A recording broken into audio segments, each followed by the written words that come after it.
Welcome to the Wrong Kind of Music podcast. This is episode 3. This is the lockdown special. As you can see, we're all socially distancing. Everyone's staying at home.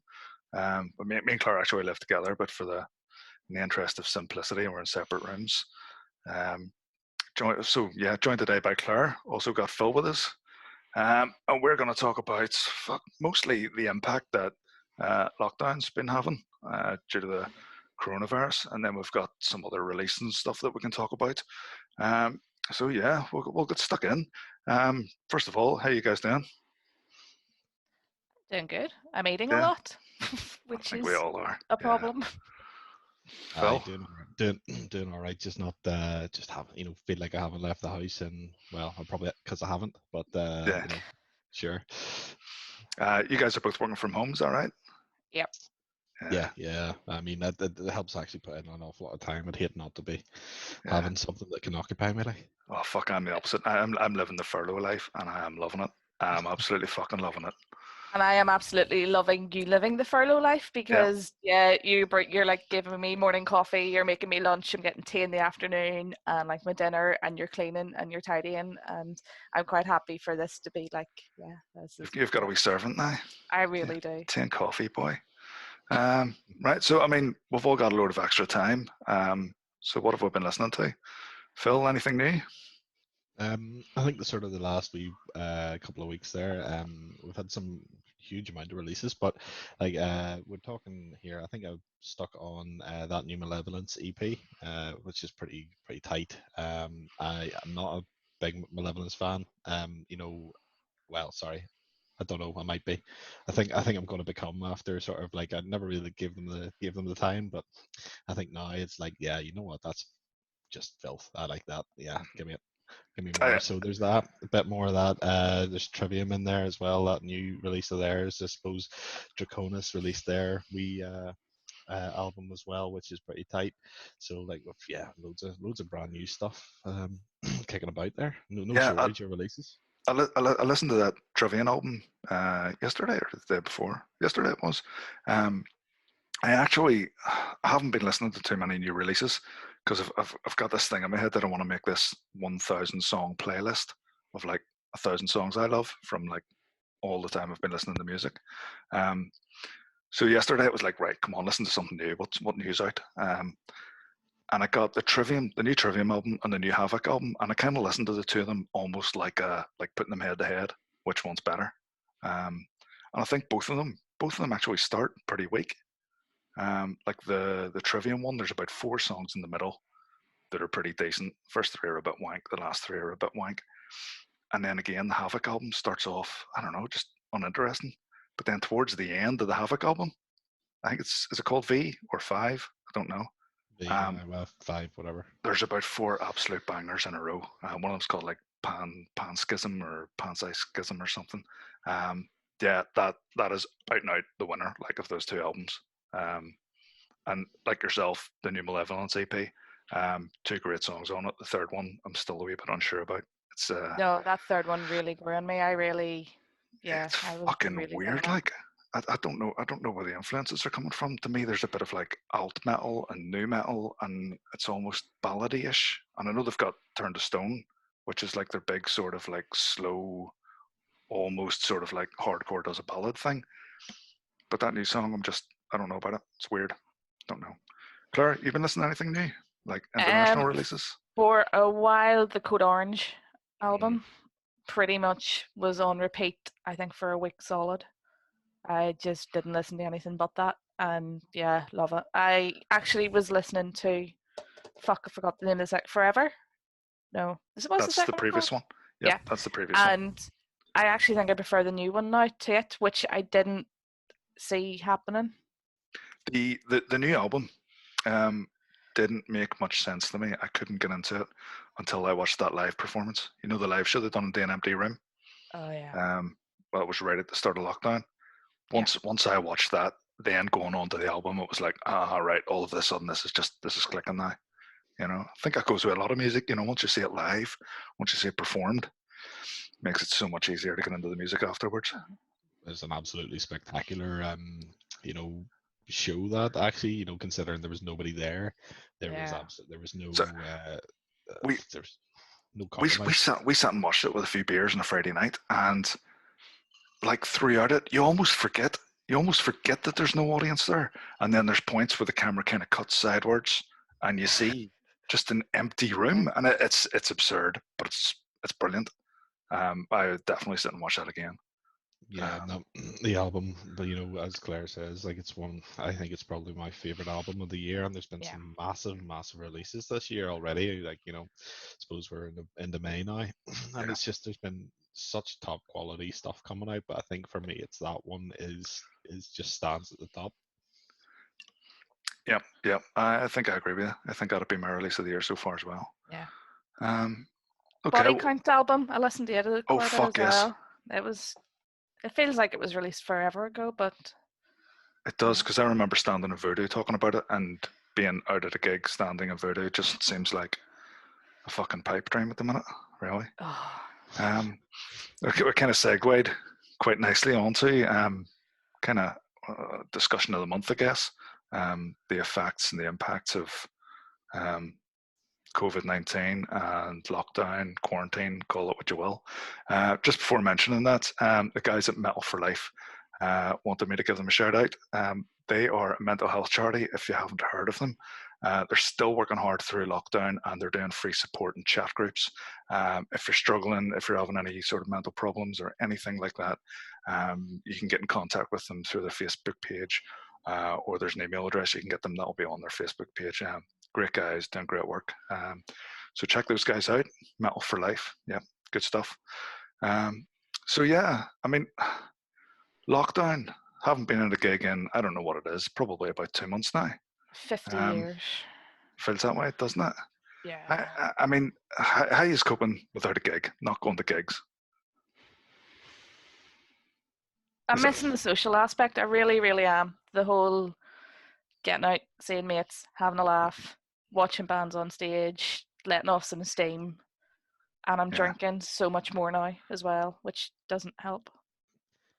Yeah, definitely. I'm sort of also drinking a bit more than maybe I ever have. But no, I like I just again it's just I miss that. That's my Friday wind down. You know, Yeah. sort of that's go out to Friday evening. That's and then see some bands. That, you know, um, I mean, I think the last one I was at was kind of just in that really. It was a really odd vibe about it. It was that Acid Age. Yeah. And Crossfire gig at Voodoo. Innisfree, I think it was called. The other band was from Scotland, and it was Yeah. just kind of like it felt really weird. There was a few people at it. It wasn't too busy, but it was kind of like that last hurrah before lockdown. And there was just a real weird vibe just about it. So yeah, totally missing it. Totally When, missing it. when you were at that gig, were you aware that this is going to be the last gig for the while? No, it kind of hadn't gotten that way, but I think there was kind of this talk of like social distancing coming in, so it hadn't quite got there yet. I think it was the week before Paddy's Day, so I think that was sort of in and around maybe the 12th or something. I can't remember of March, but it was kind of just that real lead up period into it, and it just had that feel about it that you knew it was coming. You kind of got the sense it was coming, and it wasn't at that particular time because I remember speaking to James and like at that time the Metal to the Masses the following week was still happening. I think on the 20th, so it must have been about the 13th or something. But you know that was still happening. But yeah, odd, real odd. Yeah, The switch happened so quickly though, because I mean that's what you were saying. I think that was that Friday night, and I remember being in work on Monday, and then Tuesday was St. Patrick's Day, and basically on like St. Patrick's Day we kind of got the message saying, yeah, don't come into work tomorrow. If you can work from home, work from home. And then it was officially all the buildings got shut down that Friday. It did just suddenly, because I remember sitting in work on Monday going, will we be here on Wednesday? Oh, probably. And it just went so quick. Mm-hmm. Mm-hmm. Yeah, I mean, my last gig was Wolf and Grand Vegas, and I left before the end. I was shooting it for Rock and Load. Really enjoyed Wolf. Thought they were absolutely fantastic. They played for the camera. they were great in that sense. Then did we talk about this in the last podcast? Am I repeating Nope. myself? No. Nope.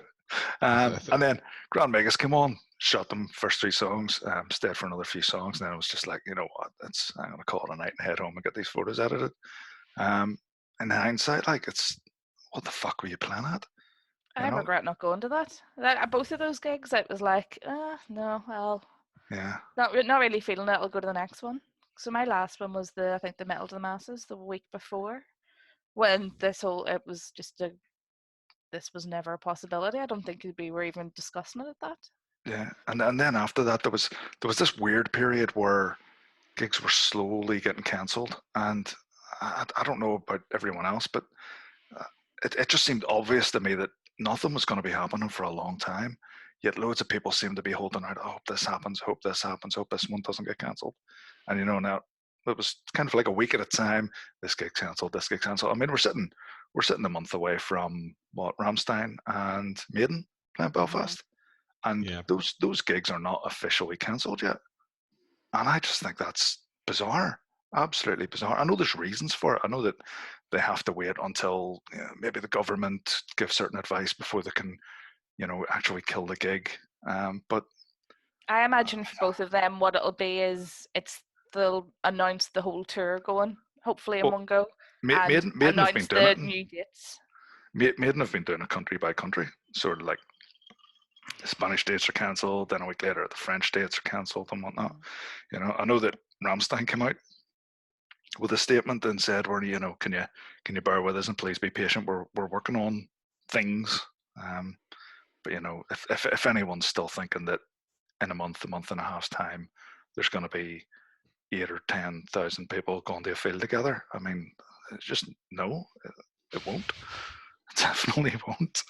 Yeah, it's totally a thing. I mean, we see with your like Randy Blythe kind of put it quite well. It's like if you think you're going to go to a field or you're going to go to a gig and you're going to go to a metal concert and there's going to be respect for social distancing, you're completely wrong. It's like if you're just if you know yourself, you kind of get in there, the music starts playing, and all of a sudden Couple of beers. Hit, a couple of beers hit, and have you seen the drive-in concerts?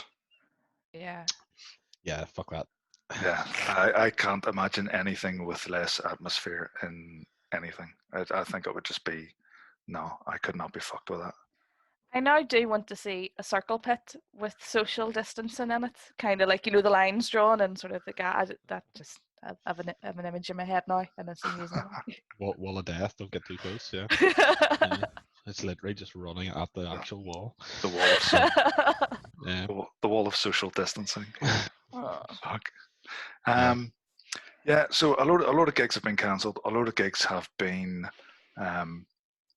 postponed, and a lot of those postponements are going to the likes of September, October. I mean, the first lot were to like June or July, and it was just a case of that's just not gonna happen. Yeah. I mean, what do you reckon? Do you think people are wasting their time putting these gigs back to September time, or do you think that's a possibility? I'll tell you my thoughts on it, and it kind of ties into, I was going to bring it up as well, that promoters are announcing gigs for the likes of October, November, and stuff, and really we don't know. Is we're going to be able to have gigs at that time? We just don't know. But I kind of think if all the promoters and all the bands just go, right, there's no point booking anything, there's no point planning anything, and then we get to the point where it can open up again, there's going to be a big empty period before anything happens. So it's almost like, those gigs that are being booked, those gigs that are being put in place may not happen, but we kind of need stuff kind of at least slotted in there so that if things do open up again and we do slowly start returning to normality, we're going to have gigs to go to rather than having to wait 4 months for promoters and bands to get their act together. I like what the Skints have done, where they, I think, have their local pub venue, and there was originally the Saturday night, and they've now done it for the Friday night, and it's basically the first night after lockdown gig. So the date is to be confirmed, but it's as soon as this shit's lifted, we're going out and we're partying. Which obviously I'm imagining loads of venues can't do that because bookings and stuff. But someone on the Facebook, Michael McCrory, he asked the question, how do you think gigs, big and small, will be handled in the near future once lockdown restrictions are eased out? What do you reckon, Phil? Yeah, I think touch on your point earlier. September is actually pretty damn close. Whenever I think you could conceivably still not be running a gig. I think big gigs, arena gigs are out the window. That's not happening. I don't think that's happening. Even smaller gigs like academy size gigs, limelight size gigs, like there's still thousand odd people, 2,000 people, in a very, very close environment. And sort of, I suppose, like, they're how do you run that? Like, how do you be, cognizant, respect people's distance, or how do you do it? It's going to be a weird one. I do see local gigs being probably the bastion whereby we're going to be consuming live music for probably the next wee while. You're not going to see, I don't think, tours. You know, until maybe possibly like the end of the year. I know we're scheduled to go and see Parkway, and I think it's November. Yeah. Yeah.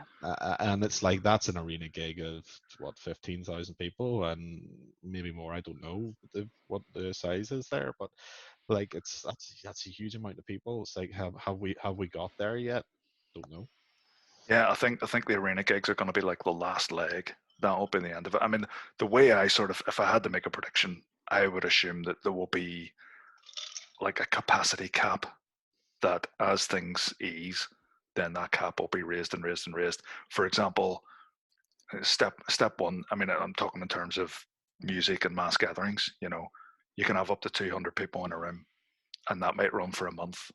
And if everything's still okay, right? Step two, you can have up to 500 people in a room. And I think that's the way it'll go. So we'll see the likes of Voodoo opening first. Then, maybe sometime after that, we'll maybe see the likes of Limelight opening, eventually the Ulster Hall, eventually the SSE Arena, that sort of thing, But, I think if you look at what Ireland announced, was it this week? They've basically put in a rough timetable to take up to the end of August of this is what we kind of think now, and they're slowly going to ramp up opening things. And I think that gives you a good idea looking at that. Like down south, there'll not be any gigs till August, and that's at the moment. I imagine that timetable will probably slip as we enter a second peak, and I think there could be a bit of that. They're going to ease restrictions, cases increase, restrictions are tighter again. Yeah. There was another question we got from Christopher Engel. He asked what we thought of the Ticketmaster changing the refund policy. I know, Claire, you've had a wee look into that. I did, and I think it's very confusing. I think different countries have got different. I think UK, it's fine. Ticketmaster.co.uk seems to be, if you've rescheduled, you can get a refund, but you have to send your tickets back, which seems a bit, they're adding in an unnecessary step. Whereas I was looking for Ireland, and I think there is a bit of confusion there. There seems to be reports of people have applied for refunds or haven't been able to. And I think it was the Irish Times I was reading said they'd approached Ticketmaster to say, can people get refunds? And they didn't get an answer. So I think it's just confusion. Yeah, it's definitely not as clear cut as some of the articles I've seen. Like initially there was just this mass outcry of, oh my God, Ticketmaster aren't giving any more refunds for anything. But it wasn't as simple as that. I do think it will be grand. I think the likes of festivals and stuff, you'll be encouraged to keep your ticket for the following year. Any big gigs that will be postponed, you'll be again encouraged to keep your ticket for the rescheduled date. But I don't think anyone will struggle to get a refund. I think we'll be fine on that front. Now I know that I think you're going to be waiting a long time for your refunds. It's just about to say that. The issue. Like if you ask for a refund, it's not coming in a week's time. I know that different things, hotels.com, it took me a month to get a refund. I've seen other things where I think it's EasyJet or something, or saying it could be up to 4 months to get your refund and shit like that. But I've been told by Logan Air it's going to be 60 days for me, so yeah. that's fun. One promoter that I think are acting a little bit bizarre with all of this is Bloodstock. Bloodstock have announced an announcement which is not abnormal for a festival promoter to do. We say it all the time, announcing bands on Monday, tune in at 3:00. But they've got an announcement on this Monday, 3 p.m. And everyone seems to be speculating that this is going to be the cancellation of the festival, which makes sense because, I personally, I think anyone that's got their head screwed on realizes that Bloodstock's not going to be going ahead. But to build that anticipation, to sort of say, come on, hey guys, check out our announcement coming on Monday at 3:00. That's a bizarre way to announce a cancellation. So I can't help but think they must have something else up their sleeve. Are they gonna try and push it back and bring it? I don't know. They're gonna do Bloodstock indoors the way it used to be and push it back till December or something. I don't know. I'll be interested to see. I would disagree slightly with, I think, how you're saying it. I don't think they've put out an announcement to kind of build excitement and stuff. I think there's an awful lot of work going on behind the scenes, and they're constantly getting just absolutely bombarded with questions going, give us an update, give us an update, give us an update. So I think they're probably working to sort a few things out. So they've just said, look, we'll give you an update on Monday at 3:00. Please stop asking us. So, sort of. And from what I can see, I think something maybe went up on the website accidentally early, but it's been deleted, so I don't know what it said. Yeah, it was pointed out today that tickets are no longer on sale. You can't buy Bloodstock tickets. So I think that's, if anyone wasn't sure at this stage, I think that's the final nail in the coffin, surely. I know maybe that's coming across as really pessimistic, but I think it is what it is. I think if you're cancelling, I think you're kind of maybe right to speculate that there might be something more than just like a normal cancellation. And because if you're cancelling, you don't announce you're cancelling, or you announce the announcement of the announcement for the announcement you're going to make for the cancellation. You just come out and say, look, that's it, cancelled. You don't do that building of excitement or whatever. So I think then, I think you're right in what you're saying is that I think it would actually be pretty class to see them make a return to, or come back in and just say, yeah, this hasn't worked. We have sold this many tickets. This many tickets equates to, we could put this gig on in an arena in December. I'd be really interested to see that. I think it's actually, it's pretty challenging, but you've got to see these guys and say to them, I think it's breeding creativity with the promoters. It's like, right, how do we do this? How many tickets did they sell? We don't know, but what's going on here? Let's see. I think I'd like to see them come up with something, because I think we need a wee bit of hope and something to look forward to. Yeah, absolutely. Yeah, I think it's also, I don't want to say it's easier, but for the promoters like Download for the festivals like Download or Vakin or Hellfest, like the really big ones that have sort of the bigger corporate bodies kind of behind them, it's easier for them to possibly get over this. Whereas like Bloodstock's that much smaller festival, sort of run by a family, and it's the same like Boomtown with no corporate backing.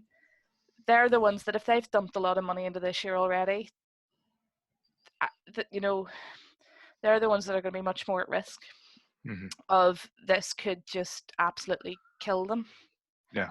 And I think that's worth talking about, actually, even about promoters. I mean, promoters sink an awful lot of money. I think we underestimate how financially involved promoters are in putting on gigs for you and I to go to. I think, again, it's like, if promoters were asking me for, you're saying, refunds at point of sale, I'd almost not take it to a degree.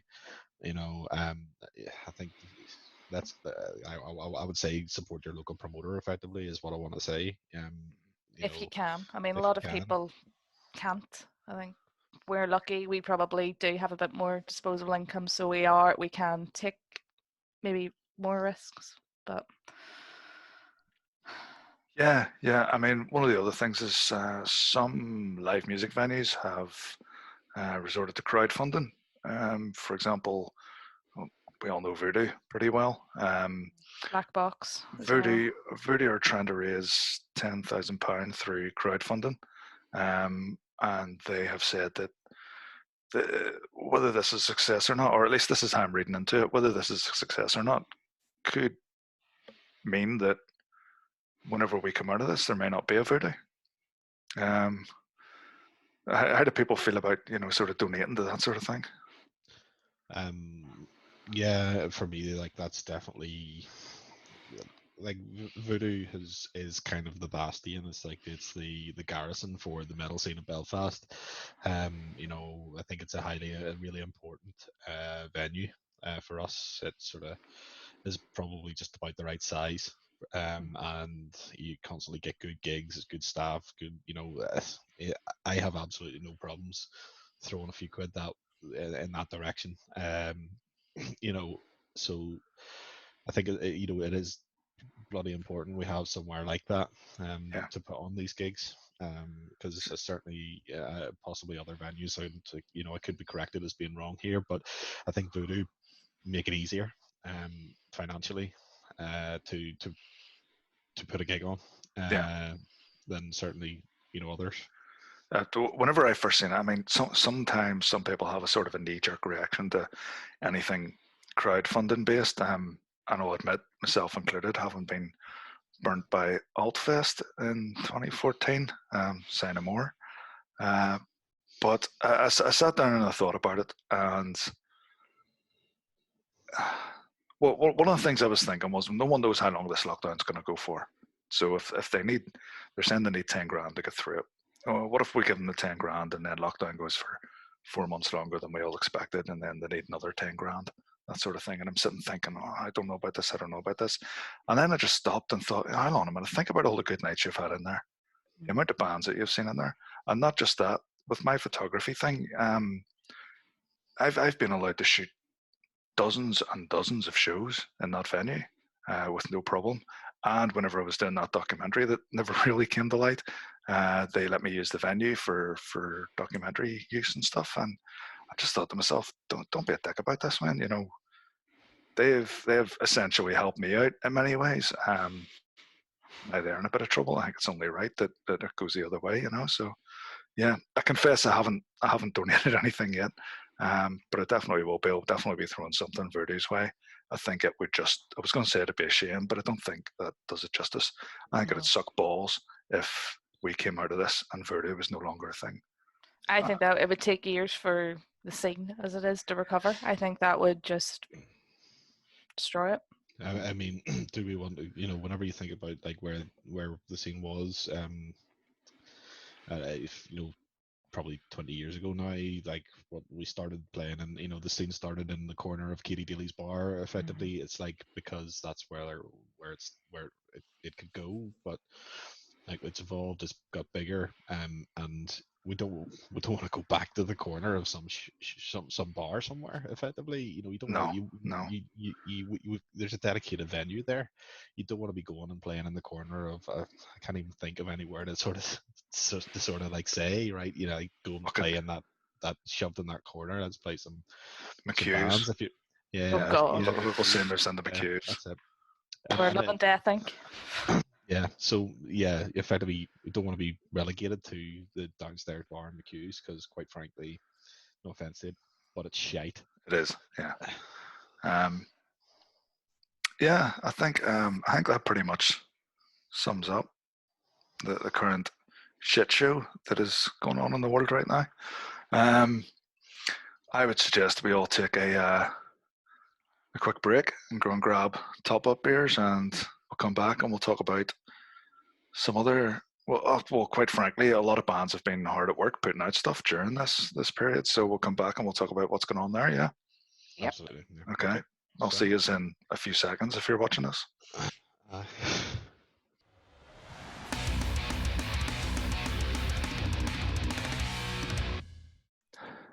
All right, welcome back. We've all emptied our bladders, grabbed another beer, which is vanishing. Yeah, anyway, grab another beer. And we're ready to talk some more shit for you. Let's make a start. First of all, I want to give a shout out to Sean and Stu from Cans Across the World podcast. The guys had me on last week. The podcast just went down on Friday there.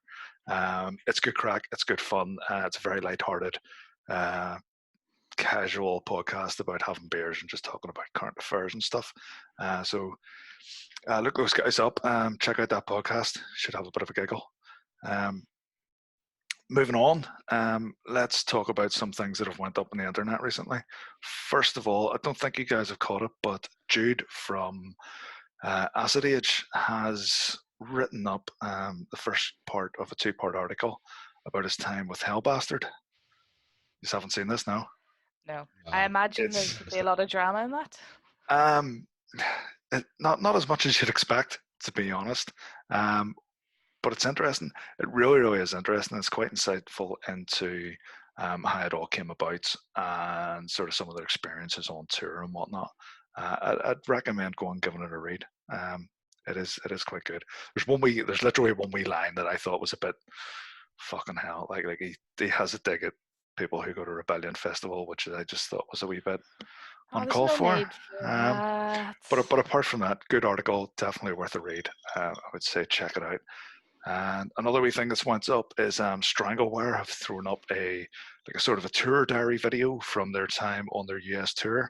Again, worth checking out. It gives you an idea of, when bands of their scale kind of go to America and the sort of venues they're playing. I know they played at Las Vegas Death Fest, but then they've done a few more gigs off the back of that. It's worth watching. It's more or less just mobile phone footage with a soundtrack of the top, but I think it's worth a watch.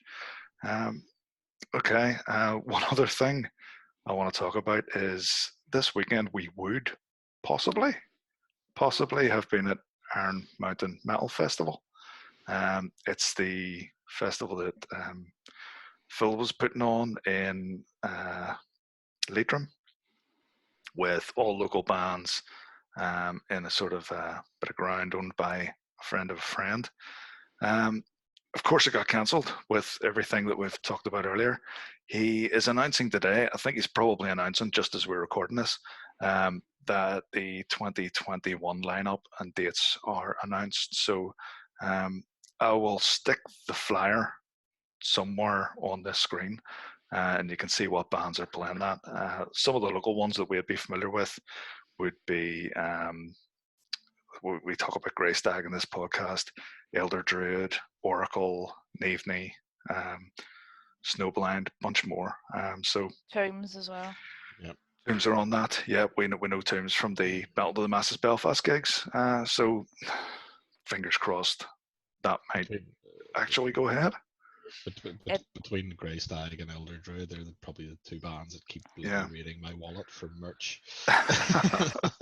It's like stop releasing such good merch, please. I can only take so much. I think I've bought 5 t-shirts in lockdown. This being one of them, Survivalist t-shirt. Yeah, I have a Witch Kicker one, and of that new Grey Stag pre-order one that's out there. That's just like, please stop. I can only afford so much. It's like I already have about 50 t-shirts. I don't need 51. 50? That's I think I actually am during this lockdown sometime. I'm gonna get all my t-shirts out and do like go through them all, list them all out, see how many I've got. Yeah. Unfortunately, I don't really fit into most of my t-shirts anymore. Likewise. I'm going to have to restock. Yeah. So yes, Bandcamp, whenever they're doing their fee-free Fridays once a month, is the time to be buying and stocking up and supporting all those local bands. Definitely. Okay, new music. There's been a bunch of new music's come out since we've done the last podcast. A ton. I think some of it is a matter of stuff that was already due to come out, and then I think some other people will maybe have, maybe if they're working on an album, they've got 1 or 2 tracks recorded, so they're putting them out as singles to kind of fill the gut wrenching void that we're living in right now. First of all, we'll talk about the new Draconis album. Phil, have you heard it? Yeah, I think it's actually pretty damn spectacular. They've obviously put a huge amount of work in it, blast beats for days, and like they done that listening party that was rather abruptly ended by Warner Music, who fucking copyright striked it. So but yeah, I actually spectacular, really really good. Like as sort of that kind of black metal type style of music goes, like it almost doesn't get much better.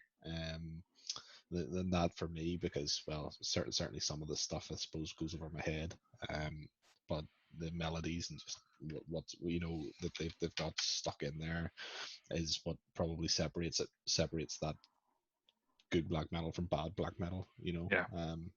So brilliant job on that. I Look forward to hearing it live. To be honest, it's going to be an absolute That's it. Yeah. like shredder live. I've listened to it through a few times, and like to me, whenever I compare what Draconis are doing to other black metal bands, it does seem, personally to my taste anyway, it seems a step up. It really does. There seems to be a lot more current attention to the production. I think within the world of black metal, there's almost it's cool to have like a rough sound to your recording. And Draconis don't really go down that road. It's very, very listenable. It's nice and clean. You can pick out each instrument, and I really like that aspect of it. It's still black metal though, and I just have to confess I'm not a massive fan of black metal. Put a black metal band on a stage in front of me live, and I will lap it up. Yeah. But when it comes to being at home and going, what am I going to stick on now? It is so rare for me to reach for a black metal record. So I think I said this before on the Facebook page. As far as black metal goes, it's some of the best that I've heard. But it's just not what I'm into. Yeah, I think that's the best I can say. Yeah, I think I stuck it on when I was working, just sort of in the background, so I didn't really pay a lot of attention to it. But I mean, as Phil said, there was quite a few. It was the wee the wee melodies jumped out at me, and that kind of really grabbed my attention because I wasn't expecting to hear that. But yeah, I like that wee kind of contrast that was going on. Maybe I need to listen to it a few more times, but I missed the hooks. It seemed like the 3-track EP they put out beforehand. The Great Miasma. That's the one. Like I can remember every song off that EP. Yeah. Within a few times of listening to it, I was able to sing along to it. Whereas on the album, nothing's really catching in the same way. And I don't know if that's because is the writing of a different style, or is it maybe because because my ears aren't sort of accustomed to black metal because I don't listen to it, and I'm trying to listen to a whole album instead of just 3 tracks. Maybe that's more of a challenge for me personally. I don't know. I would say if you're into black metal, definitely check out that Draconis album. I think if you're into good black metal and you like it well produced, I think that would be right up your street. Yeah. Moving on, Grey Stag, and this is one of the bands that I'm talking about here. I suspect are maybe like dropping singles when they have like maybe a partial album complete. Grey Stag have dropped a song called Cyclopean. Am I pronouncing that right? Yeah. Fuck knows. I'm not going to correct you because no, I think it's Cyclopean. I was really hoping that there was lyrics included with it. I know a lot of bands will put their songs on iTunes and Spotify, and the lyrics will be included. Sadly, it wasn't, but it's a fucking fantastic song. It is, and I mean, it's just I don't think we expect anything less from Grey Stag at this stage. No, I think I have seen comments from them. I think they won one of the like EP release of the year, the sort of the Ireland Metal Awards things, and I think that's the second year in a row they've won it. So they were like kind of going, that's just sort of put the pressure on for our new material quite a lot. And on that, I mean, they're determined to meet it. I'm excited. I ribbed them a wee bit about that. Like, it sort of said, yeah, that puts the pressure on for our next EP. And I was like, well, your next EP can't suck if it's actually an album. So, please, give us an album instead, please. Yeah. And again, a band that seemed to have embraced coming up to Belfast quite a bit, which always gets a tick in the box from us. I'm always just going to pay more attention to bands that travel up here and gig regularly. Yeah, I mean, it is a big tick in the box. I mean, sort of like whenever they are making probably like definitely costing them money to come up here, and like we've seen those guys, we've seen actually God Alone from Cork came up, like I think they're from Cork, and they came up, and I don't know if you managed to catch God Alone yet, but bloody hell, they are such a live band. It's unbelievable, like incredible. More work from another band who is determined to not let isolation or lockdown, quarantine, call it what you will, sort of impede on their progress, is Ravenlight. They put together a video for one of their songs called The Circle. And it literally is just them playing the song at home. Rebecca's singing the song in what looks like her bedroom, possibly. But it's still well done. It's still reasonably well done given the circumstances. And I think the song, again, we're talking about music that I'm not super duper into, like sort of symphonic metal. As far as I'm concerned, the song was pretty good. Production, fantastic again. Sounds great. I can't imagine someone who is into symphonic metal listening to that and having a problem with it. I think it sounds good. Sounds good to me. Yeah. Yeah, Ravenlight definitely as like get a tick in the box from me. I do have a bit of a soft spot for that. Like, probably, well, in the earlier years it was Nightwish and sort of Epica type stuff. I used to listen to that. Actually, probably not anymore. But like, I've a bit of a soft spot for it. I appreciate it was done well, and that's definitely what they're doing. They're doing it well. And actually, the other thing is that they're the only people, certainly that I know, probably doing this kind of symphonic stuff on, in the Belfast scene, certainly, and probably the wider Ireland scene as well. There's nobody else doing that, and I think it's good to Sapphire? see that. No, Are they not more rock? I can't I think they remember. are. Yeah. Yeah. I think arguably, probably one of the most difficult genres to tackle as well. Yeah, I mean, it's quite niche. It is quite niche. Sort of. Yeah, I think it's hard to win people over with that genre. People, just I think it's not that the genre is bad. It's just that if you're entering, you know, a scene with primarily an awful lot of like kind of real heavy, harsh vocals, which everybody has. It's just people see that and go, this is a wee bit different to what I'm normally on about. I think one of the things about Ravenlight, and I may be speculating here, is uh, they may have difficulty finding bands to gig with, if you know what I mean. Like you think of a band like Lockhorns, who are Lockhorns going to gig with? Oracle and Survivalist. There you go, two bands straight off the top of my head. That would be three bands that would complement each other perfectly. Um, Finding other bands like Ravenlight to gig with, to have a sort of a themed gig, or a gig where it's similar bands that complement each other. I think that's going to be a difficult thing for them. Yeah, definitely. It's I'd have had no doubt that they would have had an album launch at some point scheduled fairly soon. But I'd like to see who they put on that bill. Yeah. Well, one other video. I send you guys notes before we do these podcasts. Sorry, that's why I'm constantly looking. And I haven't included this one. Monroe released a video just last night or today. Yes. I'm in two minds about covering them because they don't seem in any way interested in being part of the local metal scene. And in a sense, there's nothing wrong with that. You do whatever you want to do. But they do have a big following. I've seen bands put videos out, and it's taken months before they're getting up to the like of 2 or 3 thousand views. This got 2 or 3 thousand views overnight.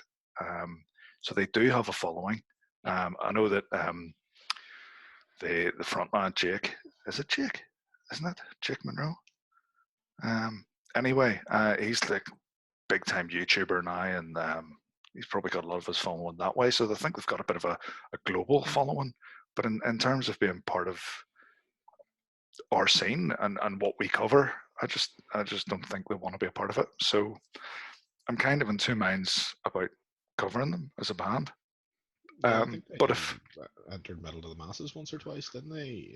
And then sort of, I suppose, didn't do too well. As I think, I mean, I don't want to, they didn't do too well because, well, they don't play. they don't play That's live, yeah, that's it. They don't play live, so how can you expect to enter a live competition and do well? Because I think the one takeaway that I actually took, remember about that gig was that the vocals were lackluster mainly, because it just seems that he just wasn't used to that live singing setting. Like, and I don't want to slag the guy, because like we've seen some vocalists over the years come good hmm after performing for long periods of time. So like it's yeah. they don't play. That's it. Like if you haven't followed them, the last couple of videos they've put out, and I sort of dip into his YouTube channel every now and again just to see if there's any updates in terms of the music they're doing and stuff. He's went like 200% in on like this gothic look, and the makeup and stuff he does. While that isn't something I'm into, it's incredibly well done. Like it Yeah. makes any other band you've seen on Belfast with face makeup, this is 20 times better, easily. And the guy's into like video work, so he's able to put these fantastic videos together. And the new songs like this, they've taken the gothy element and they've got an electronic element, and it's really fucking genty. Um, it's not 100% what I'm into, but I can totally see there's a lot of talent and there's really good music being made there. I just think it's a shame that for whatever reason they don't want to be part of the local metal scene. I don't know. Maybe I'll try and organise an interview and have a chat with the guy sometime and see what's going on with the set. They've I don't know. added a fourth member and stuff, I think now. But Yep, they have, because there's someone on like electronic instruments. I don't know what it is. I think it's like a machine and a sampler and different things. Yeah. I mean, I think they had been planning on like booking a UK tour and stuff, and it never seemed to come about. So Yeah. I wonder, I think they've been trying, and things maybe just haven't worked out for them. hmm It's difficult to know. Yeah. I do actually remember some. They had a great crowd at that Metal to the Masses gig that they did play it. I actually think they did get through, but like there was people had traveled. Like there was people. I don't want to like say traveled, from Lisbon. I dead on, but they'd actually come from like Liverpool or something. Sure. Like to come and watch this gig. I was like, fucking hell. I think there's a lot of people will come and see his band because they know of Jake from YouTube, and they've watched this YouTube channel and they're always in a band, so they go to see his band perform to support him, even though they don't necessarily follow him for his music. Does that make sense? Yeah. But I mean, Yeah. as you said before, I mean, the recorded music is really, really good. And I think when we've talked about them before in the past on the podcast, if they were able to tie their live show in and get the live show to be able to faithfully play what they record, Yeah. it'd be massive. And I think it's all DIY as well. I think they record everything at home, so they I don't think he need does to. pretty much all of it. Yeah. As I would say, they're a band that I'd like to see more of. I'd like to see them push themselves into the live circuit, but well, Yeah. whatever you're into. Not every. There are lots of musicians who have no interest on getting on a stage. I mean, I'm pretty much. You've all heard of Batushka. I'm Yeah. almost certain that Batushka started as a project that was just putting out music and was Mm. never meant to go to the stage, and then it Yeah. ended up on stage with mad theatrics and all. But there's a wee bit of drama with that as well. Yeah, I The mean, thing there's is, loads of one-man bands out there. I Yeah. don't, I've probably explained this to you drunk many times, but like, there's a band called, or say a band, but there's a dude called, well, his artist names like Kosatka.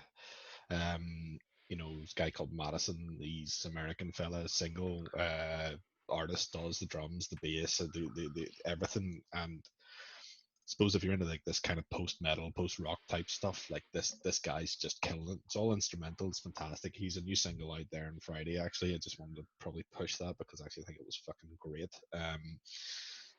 There's the guys out there, and well, they can't perform because they can't play everything at once. So there's another one, a friend of mine. His brother has released or is going to release something here, and it's kind of like extreme experimental stuff. He's from Belfast, Carryduff area, I believe, and or Saint, oh yeah, Patrons of the Rotting Gate, I believe, I think they're called, or something like that. And like, it's like again, drums, vocals, everything. One man band is like, yeah, fuck it. It's there's so much good music out there. We just love to see it live sometimes. Yeah. I mean, a big one. If you want to talk about big bands that are essentially one dude, Nine Inch Nails. Yeah.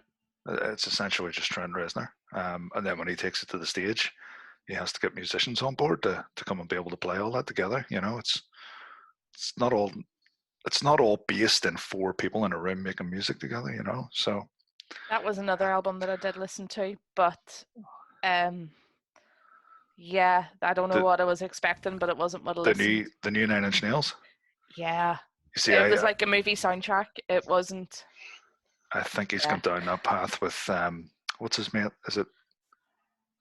I want to say Atticus Rage, but I'm not sure if that's accurate. Anyway, we'll move on because I wasn't even going to mention Monroe, and then we've just sat and talked about him for 10 minutes. Okay, next on my list, So Long Until the Seance have a new album coming out. Better known as Sluts, because they all are a bunch of big sluts. Yeah. The Morning After is the name of the album, and to the best of my knowledge, I had a very, very brief chat with Mike. It is physical only, so if you want to hear that, you have to go and buy the CD and pre-order it from them. I believe the pre-orders are being sent out round about now, so if that's your thing, sort of shock rock kind of thing, go check that out. I don't know if I imagine further down the line they'll stick it on Spotify and iTunes and whatever streaming service you're into. See, I could see that possibly of making sense if they were touring, sell your album at your gigs. But at the moment, how, that seems maybe that's strange. the idea. Maybe they bought the CDs Yeah. to sell at gigs. There's no gigs, so Yeah. sell your CDs physical, because if you stick it on Spotify and whatever, no one's going to buy it. Yeah, it was probably a before lockdown decision that was made. It's like, yeah, okay, if you want this new album, you've got to come and see us at a gig to buy it off us, or you have to buy it off us through Bandcamp or whatever. Yeah. But yeah, I mean, it's sort of almost. But I'm sure the investment's been made. They've bought the CDs. That they've got them. They're physically there. They have to sell them. So yeah. That's probably what they're gonna be doing is shipping them out across the place. Zora, band from, are they from Cork? Have I got that right? They're from Tip. I think they're from Clonmel, in fact. Okay. They've put out a new single. And me being the dickhead that I am, I haven't got the title of it. New video for it. I have to confess, Zora are another band that I've kind of struggled with. The way their songs are produced just doesn't really appeal to me. It's very, all the instruments are kind of like, everything's kind of condensed into one big chunky sound, and that's just doesn't do much for me. But I know they are held in pretty high regard. Some of the other guys that I know have listened to their tunes and done reviews, and people love them. People absolutely love Zora. So don't take my word for it that it's not good. I'm not saying that it isn't good. Do check it out. It's ZH0RA. And again, I might be getting the pronunciation wrong there, because I've heard people say Zora and I've heard people say Zahora. Yeah, sort of like I've seen them live several times, and I sort of like every time I see them, I really enjoy the show. I think I haven't actually gotten around to listening to the new album there at the minute. But it is one that's on my list to do. Yeah. Like totally respect them as musicians. They put on a really good live show. If you do listen to them, let me know how you get on, because again, I haven't heard a single bad word about them. Everyone I know that's listened to them have come up positive. Personally, it's a band I struggle with. But then again, I mean, we were talking about Code Orange earlier. I struggled with the last Code Orange album. I heard it live. I went back to it, and it just clicked. So Zora might be the same sort of thing. If I see them live and then go back and listen to it, maybe something will fall into place. Yeah, that was probably one of my one of the biggest disappointments of the lockdown was the cancellation of the Zora gig with Iron Altar and Elder Druid. Like that Yeah. died. I Yeah. was really looking forward to that. Iron Altar, the last time they were here with Zora again, was like that was just such a good gig. Mm-hmm. Just really good. I haven't seen I suppose a crowd with that much energy for a while, but like actually, do you know what? We've been spoiled for that this year. Like survivalists, like crowd, even Mortal Backlash, like they brought a fucking savage crowd, and yeah, pretty good. Moving on, there is a video releasing today.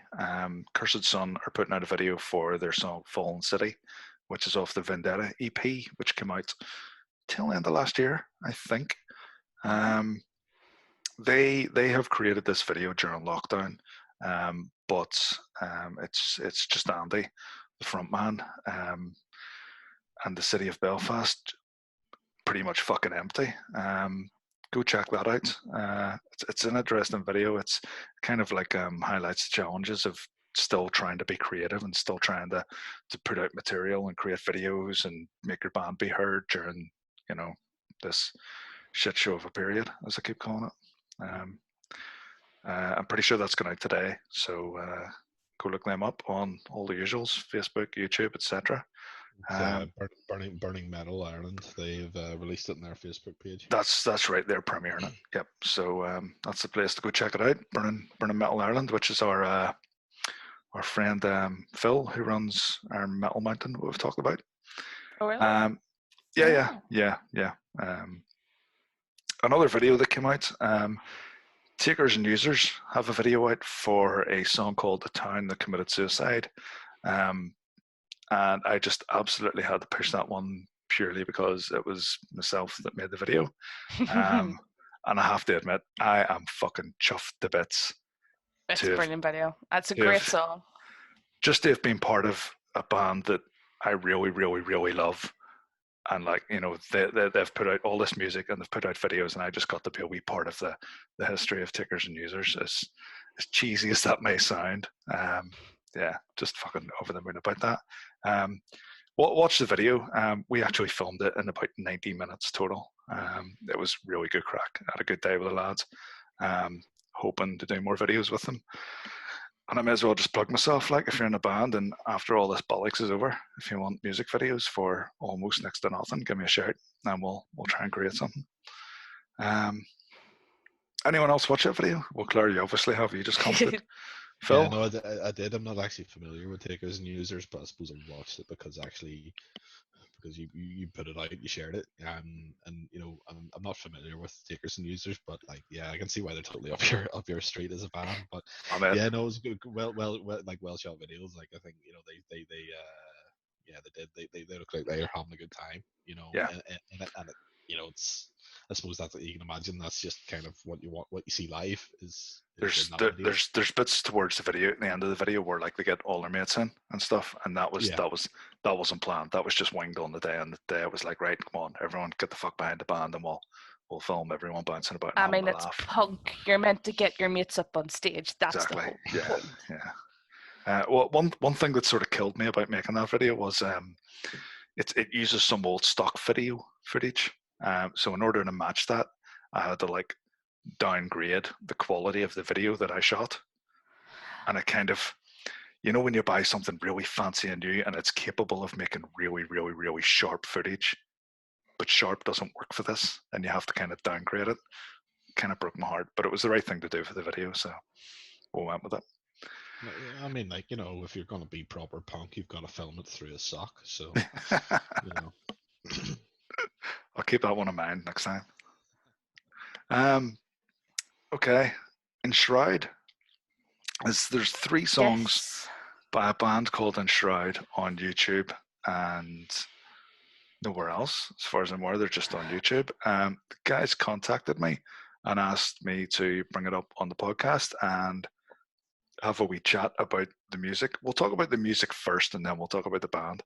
If you guys listen to the tunes, Yeah. what do you reckon? Every single one's a banger.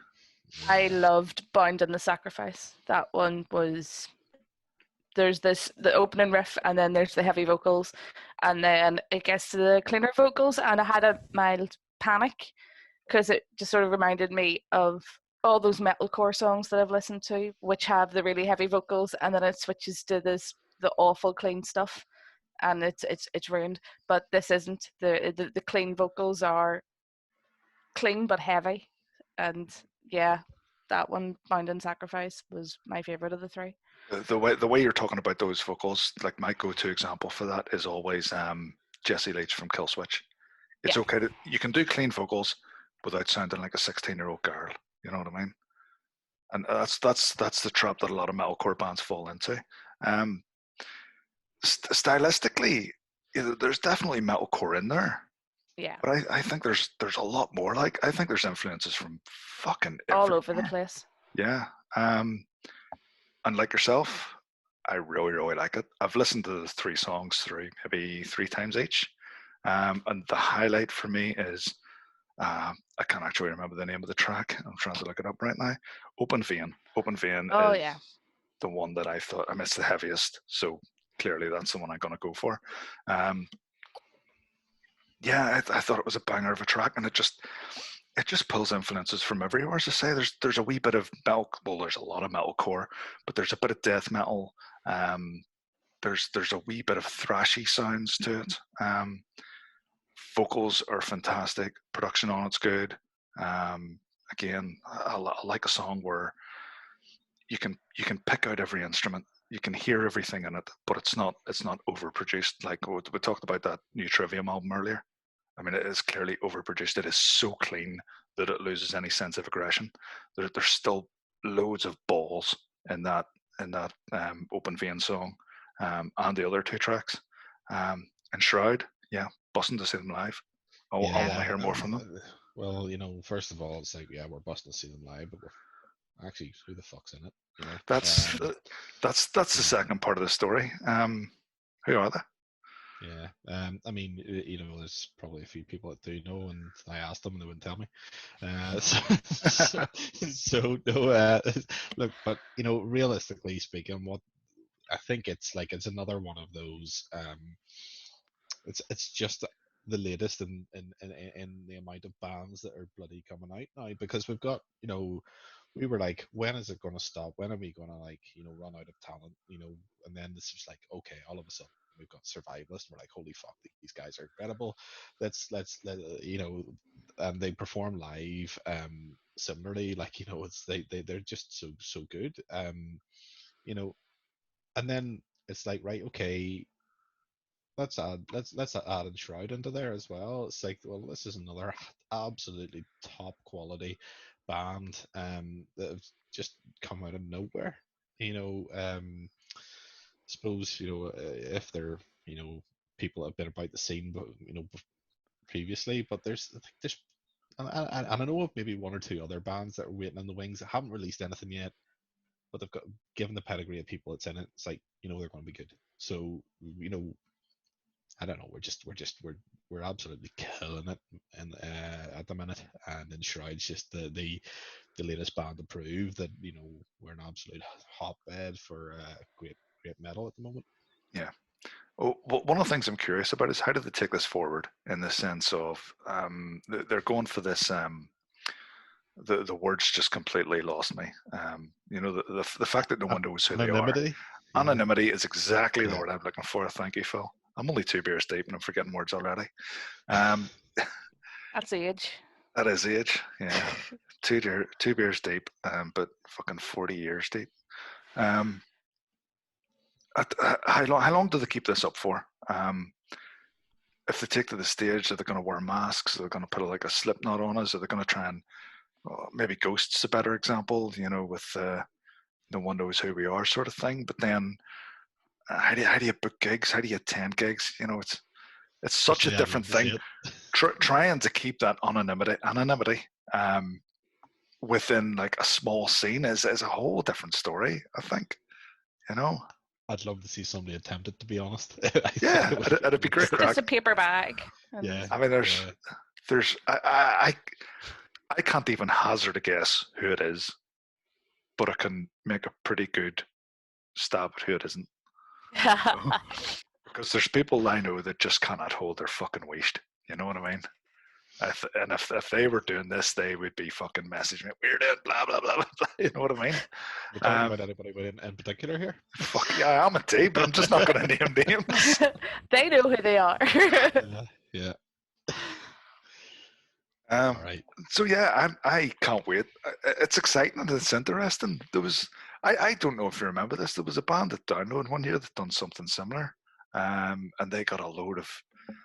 I can't remember the name of that. It was something to do with TV and VHS. There was some sort of thing with VHS tapes. I know I'm being vague as fuck.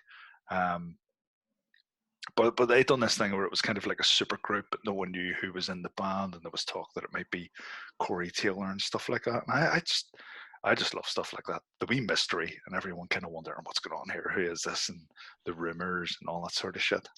Wasn't Bad Sabbath like that as well when they first then they played, was it Sonosphere or something for the first time? They appeared and everyone was just like, who the fuck's Bat Sabbath? And it turned out it was Cancer Bats playing. So obviously there was the build up for the first gig, and then once that happened, everyone was like, ah. It's like we watch your guy on YouTube, and he talks about the marketing of bands. I'll stick a link or something below whenever this goes out, so that people know who I'm talking about. But there's ways and there's strategies and there's methods you can use to kind of get people talking about your band, to get people excited and a wee bit of drama. I mean, we're sitting here talking about this now. If in Shroud were just 4 guys that just did an EP out, we probably would have stopped talking about them 4 or 5 months ago. Yeah. Yeah, I mean, it's sort of, I think, the interest in the marketing thing. I suppose if you talk to some of the, more established bands, they'll have an idea as to, how you don't oversell yourself and how you don't overplay. But then there's also the other thing, creating a Facebook page. So you create a Facebook page, here's my band, it's called X, right? Okay, like me, etc. Like my band page. Shite doesn't work. I'm not going to like you before you put music out, really. So the likes of and the I'll use this as an example, probably forevermore, but it was Survivalist that just came, right, hi, we're Survivalist, here's a fucking track and it's going to blow your brains out. Do that. Just do that. That's how to do it, because just kind of, I think that came out possibly on a Friday or something, and then the next thing is it's like you went to the gig on the Friday night and everybody was like, have you heard that have you heard that track? It's fucking incredible. Like that's how to do it. It's how you market yourself. And again, in Shroud have done exactly the same thing. It's like, it's none of this, we're just existing, like my band, because why we've got free likes. But yeah, they absolutely went out. They've released 3 great singles, and there's a hype about them now. So and it's the same as Survivalist. There was a hype about Survivalist. When we see them live, fuck, this is going to be good, and you knew it. You just knew it was going to be good, and it was. So that's don't, if you're creating a band, fucking just drop singles, would you? Drop good fucking singles. Stranglewire's the other one that comes to mind that did that were just like, hi, yeah, we're Stranglewire, here's a song, here's going to be our gig, and we'll have an album or whatever it was out. And it was just like, oh. I'm pretty much sure Stranglewire launched with, like, day one, they said, here's our Facebook page, here's an EP. I'm almost certain they had vinyl ready to go, and I think they had merch and the music video. Did I just say a music video? And the whole fucking shebang. It was everything was loaded into a fucking chamber, and someone pulled the trigger, and Stranglewire were just suddenly on the scene. And it's easy to say. Of course, every band should do that because, well, they fucking should.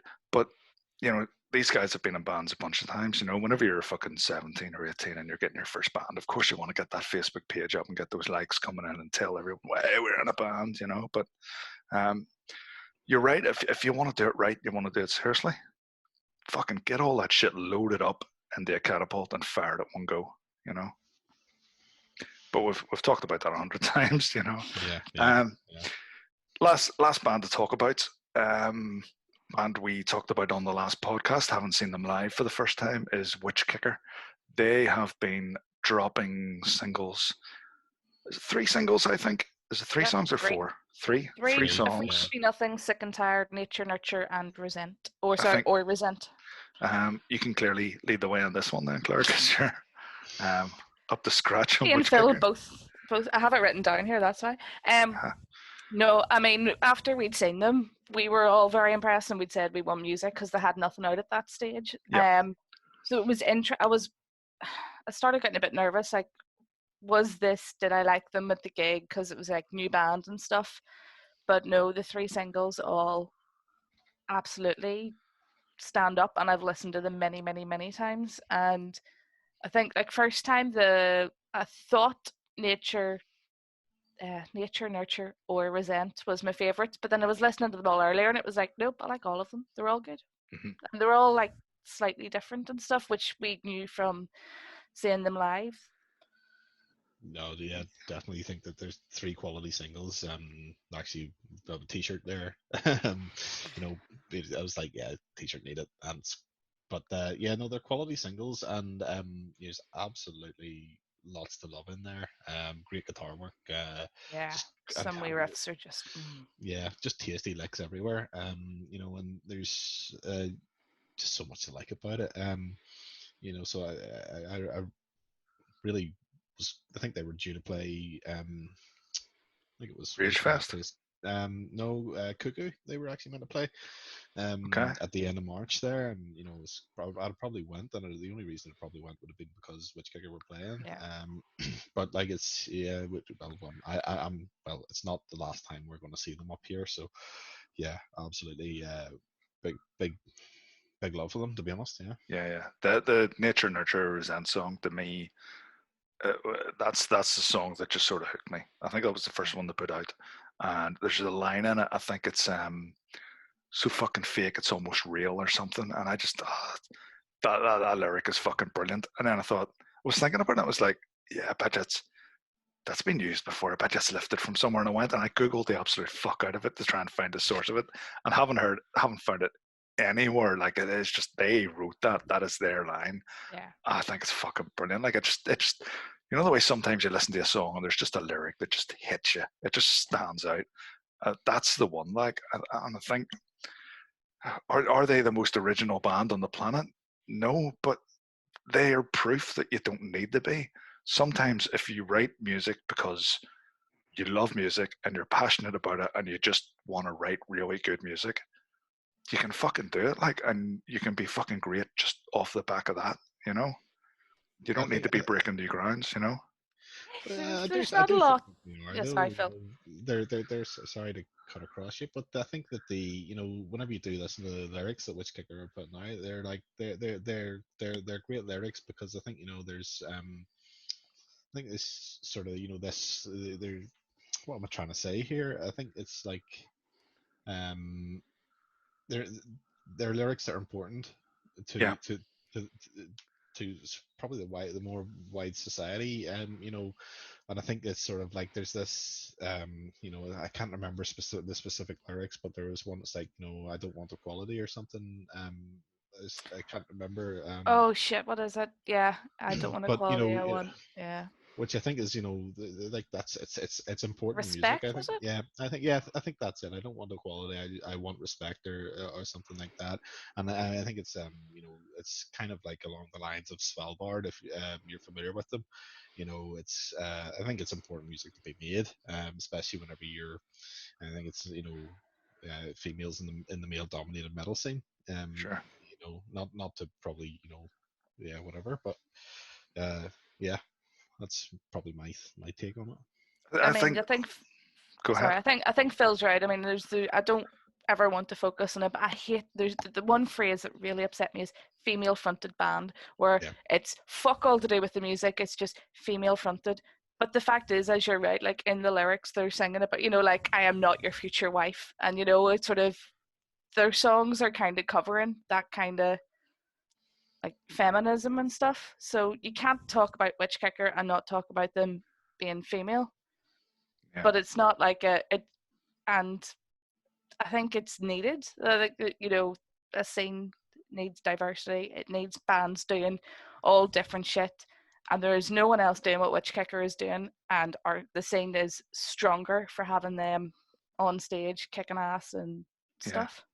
I think, and it might come across as really wanky at talking about feminism, but I think to me, feminism's a scale. It's not you're either feminist or you're not. There's a scale of it, and there's that end of it which can be a turn off. The sort of wackier, madder end of it, and they don't go anywhere near that. Like everything they talk about lyrically, you can absolutely associate and identify with and agree with, and yeah, it's good music, and it's lyrically, it's fucking, it's on the nail. Like it really is.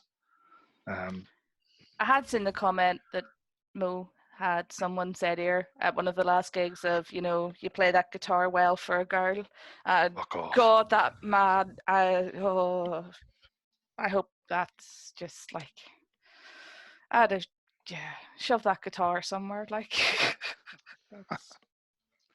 Yeah, Not good. but just another band that I can't wait to see and hear more from.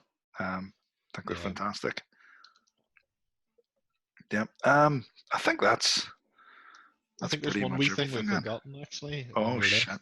Go for it. yeah. We skipped it over, and Okay. it's the Crawling Bonnevilles crossover. Fuck me, how did I miss that? Yep. Right. So One of the arguably, highlights of lockdown so far, and you just sort of arguably left the best till last. yeah. Okay. Can we take a very short break and we'll come back and talk about that? Yeah. Do you need to pee? I do need to pee. Sure thing.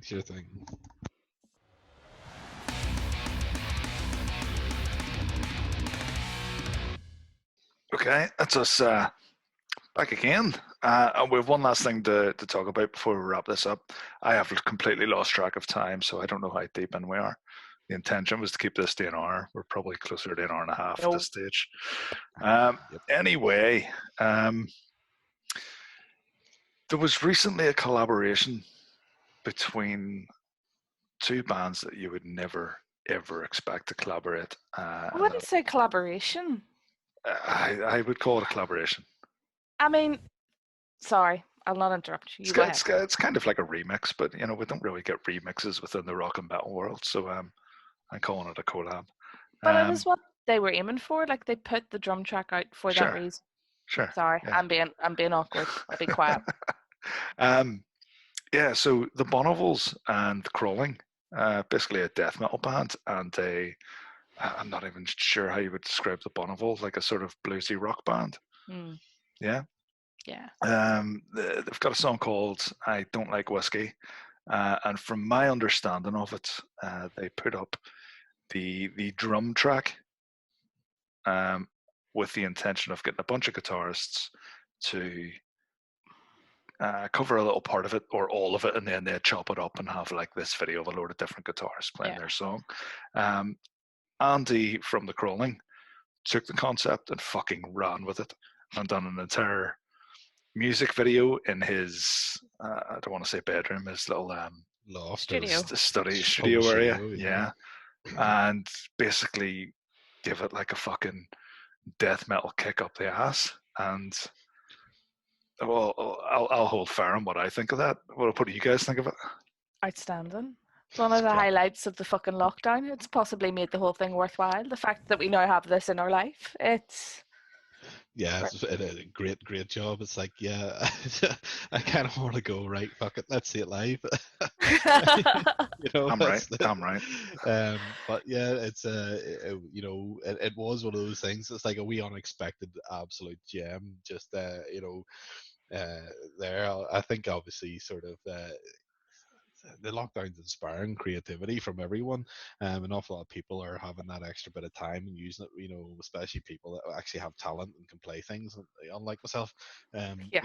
They're using that time well to create new music and suppose fuck about and let their creativity run wild. The other thing that the crawling there done has released this series, the Right to Crawl sort of playthrough series and with tabs and shit. Like I watched that and like as I say, a man that can't play fucking anything, I'm shite. I went fuck. I'm going to pick the guitar up here and play that and or try at least, and I'd kind of give it a bit of a whirl, pretty unsuccessfully, but I enjoy it.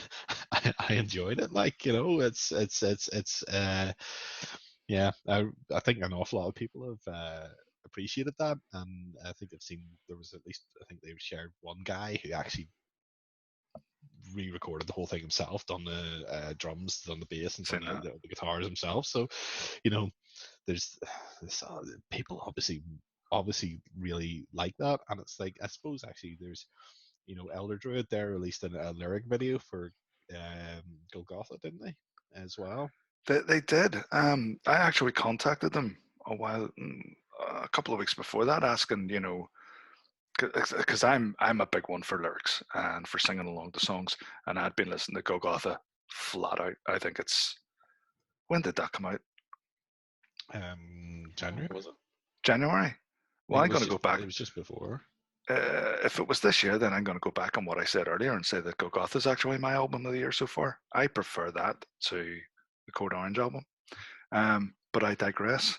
I'd contacted them and said, look, can you give me lyrics for this? Because I like to know the words of the songs, and I'm fucking shit at making out, the lyrics in like heavy music. So I'm I just just make wondering. my own. I'm not trying to take credit for anything, but I'm just Yeah, you wondering if are. did You that are. did that inspire them to put that video out. I think you're right. An awful lot of local stuff could benefit from just like maybe making lyrics available. I don't, and I am shite. I'm the same as you. I can't. I'm crap at making up lyrics because or sorry, I make them up myself I was effectively going to say whenever I can, makeup's quite accurate. So yeah, it is. I make them up and sort of what I think they are. And sort of I like toward the end of the song of Golgotha, that sort of dread not for what you reap, but what you sow, or whatever it is. I kind of like had my own version of that, which was close, but it just wasn't right. So yeah, I thought it was Yeah. remember what you reap is what you sow, but it's not. There's a bit more complexity to it to that than that. So like apparently for the past like I don't know how long they've been playing that song, but for the past like certainly 3 months of whatever, I've been singing it wrong. I actually wish that over the course of my life I had documented all the lyrics that I had wrong. Like the one that always jumps to mind is, and it's not even metal. There's a Mary J. Blige song, and for years I thought it was Soldiers Dance for Me, but it's So Just Dance for Me. Fucking moron, like absolute fucking moron. But yeah, anyway, Bonneville's and um, Crawling. I mean, I just thought it was absolutely fucking superb, and the effort that they went into making that music video, and there's that little B-roll intro and stuff with setting up the projector and whatnot, and they've got the dog in the video and all. It's just so much effort that they've went to kind of go let's just go balls deep in this. I thought it was fantastic and a great song. And not the, only that, I'm sure the idea of it might have been to Crawling fans will listen to this and then go, maybe I should check out the Bonnevilles, and Bonneville fans will listen to it and go, maybe I should check out the Crawling, and it's worked for that for me. I've now picked up the latest Bonneville song, who were a band that we're kind of always aware of but never actually listened to. So Because drummer is in Cursed Sun. yeah, So, yeah. that's the link that always got me there. I mean, the thing that I found funny was like the debate we ended up having over the vocals. Yeah. Because you insisted, yeah. I still can't. I can't. Like, there's heavy vocals, and then there's the bluesy vocals, and I just can't. My brain cannot compute that that's Andy. And you had to dig out posts by Andy saying, yes, those clean vocals are by me. And I'm just sitting going, even then, I was still like, are they though? Are they? I sat the day with both songs queued at the same point, playing like the original song and the crawling version, trying to see if it was exactly the same or not. And it's actually fucking so close. It's so close that you would be forgiven for thinking that And is the you're original just making singer. excuses for yourself. Maybe. But fucking brilliant idea for a project. More people should fucking lift that idea and fucking like tackle it. You know, fucking put a grindcore song up and ask someone who's into drum and bass to cover it or some mad shit like that. I don't know. But I do think that is us. I think we've hit the end of our list. Talked about everything we've talked about. Yeah. I'll keep an eye on things, and if there's enough shit going on, then we'll do this again a month down the line and have another catch up, see what's happening in the world, see if we're any closer to a 200 capacity gig or whatever the fuck the future holds for us, you know.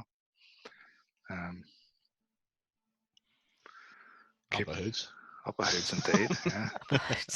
Okay, keep yourself safe and all that shit, and try not to drink too much, but there's fuck all else to do, so you may as well. And all local bands keep churning shit out, because we want it more. If you're in a band and you're putting shit out and you want it covered, you know, fire us a message and we'll try our best to say that we don't hate you and all that sort of thing, you know. Yeah, I just don't release shit music. So don't release shit music and we'll love you. Yeah. All right. Yeah. Right. Yeah. I think that about wraps it up then. So I'll sign out. So we'll see you next month. And as always, keep listening to the wrong kind of music.